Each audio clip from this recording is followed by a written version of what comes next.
अब super PRPs आ गए जो हम नी के अंदर लगाते हैं। इसके तीन इफेक्ट्स होते हैं। एक होता है कि वो एंटी इन्फ्लेमेटरी है और रिपीट करते हैं 1 महीने के बाद we like to repeat that injection.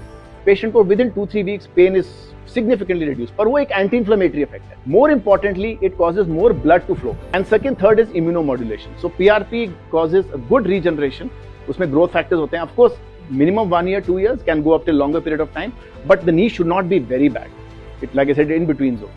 अब उसके बाद एडवांसमेंट आ गई super PRP, where is even high पहले हम 10 ml 20 लेते हैं, हम 35-40 ml लेते हैं और उसमें कुछ स्पेशल मशीन्स आ गए हैं जिसको 3 लेयर्स में डिवाइड करता है। So we are trying to define that technique.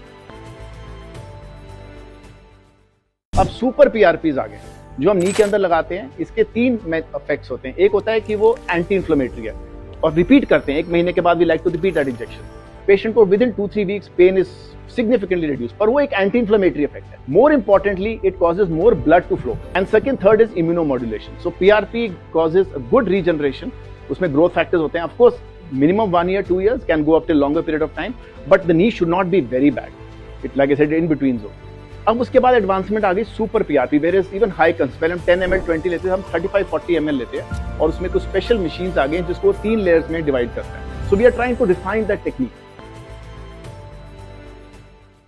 अब सुपर पीआरपीज आ गए जो हम नी के अंदर लगाते हैं। इसके तीन इफेक्ट्स होते हैं। एक होता है कि वो एंटी इन्फ्लेमेटरी है और रिपीट करते हैं 1 महीने के बाद we like to repeat that injection. Patient को within 2-3 weeks pain is significantly reduced, पर वो एक एंटी इन्फ्लेमेटरी इफेक्ट है। More importantly it causes more blood to flow and second third is immunomodulation. So PRP causes a good regeneration. उसमें growth factors होते हैं। Of course minimum 1 year 2 years can go up till longer period of time, but the knee should not be very bad. It like I said in between zone. अब उसके बाद advancement आ गई super PRP, where is even high पहले हम 10 ml 20 लेते हैं, हम 35-40 ml लेते हैं और उसमें कुछ स्पेशल मशीन्स आ गए हैं जिसको 3 लेयर्स में डिवाइड करता है। So we are trying to define that technique.